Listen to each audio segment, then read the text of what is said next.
It's super warm in here. What are you wearing? This is a Versace, buddy. It's basically a blanket. Hi, I'm Josue Stratton from the KlopasStratton team, and this is Josue from Axios. oh, with the accent. Yes. Very sexy. We're here at, what's the address?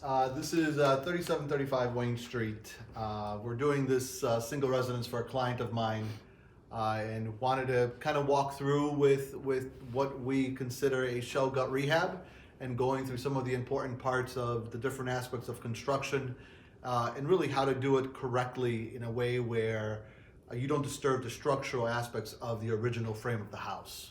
And there is a lot that goes into this because of what you said. I mean, you need to keep the structural integrity of a 150-year-old building or an 80-year-old building, but at the same time create the amenities, the open floor plan that people want now.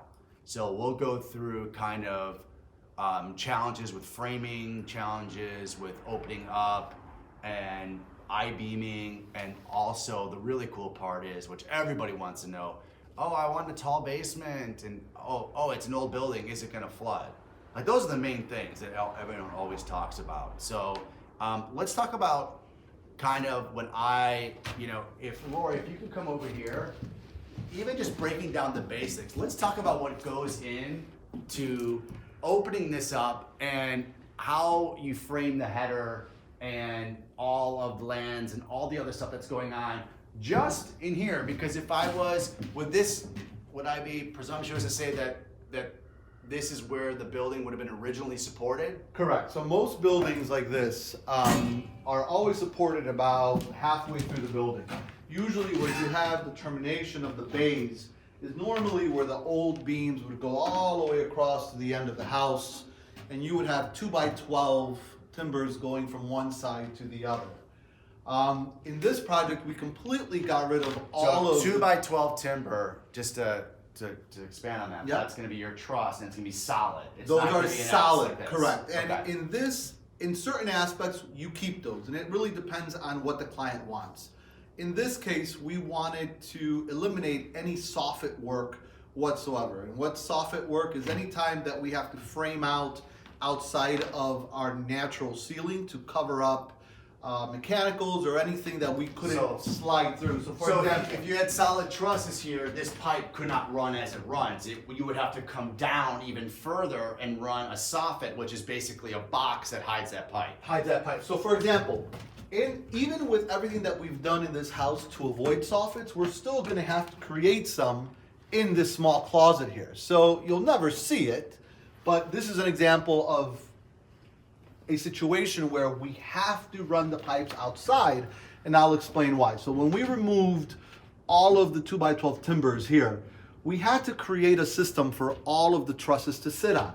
So if you can see on top there and all throughout the house, it is a structural LVL. LVL is a structural lumber that is compressed together. It can hold a lot of weight.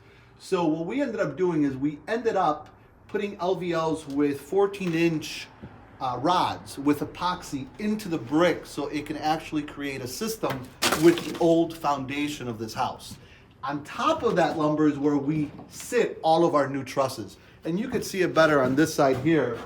You can see the rods that are going into the brick every 3 to 4 feet. So all this becomes one full system. And as we talked about in our previous video with masonry, everything in construction works as a system. In case with trusses and all of our construction here in terms of all the framing always works as a system, always supporting each other. So when you walk through a house, it feels solid. So we're here right now in this house, and you can bounce up and down and you won't feel anything move in a 100-year-old house with new wood. Yeah, because in older buildings, you'll get what's called deflection. And deflection is the terminology of when you do jump, especially in a wider building, the building gives a little bit. That's called deflection. So whenever you're looking at older 2-flats or older homes and you're walking and you feel the house give, that's the house, that's the deflection that you're feeling. And that's just basically It's not a bad thing. It's not a bad thing, no, absolutely. That lumber that it's in a lot of these old houses is actually stronger lumber than what we can buy today. And it's just because that lumber came from 300-400-year-old trees. A lot of the lumber that is bought nowadays is actually farmed to be put into construction. So all of the lumber here comes from Canada. So it's not that it's a bad thing, it's just a whole different aspect of construction because that lumber is so much more stronger than what we could buy now. So the main reason people would, obviously that you do have deflection, but the main reason that people want these X trusses that are empty is so that you don't have to soffit and you do get these great high ceilings. And you do great height ceilings, and that's part of the reason why we did in this house. We wanted to raise everything up. We're talking about the underpinning and basement, which we'll go down to a little bit later. We had some limitations in this house because of it.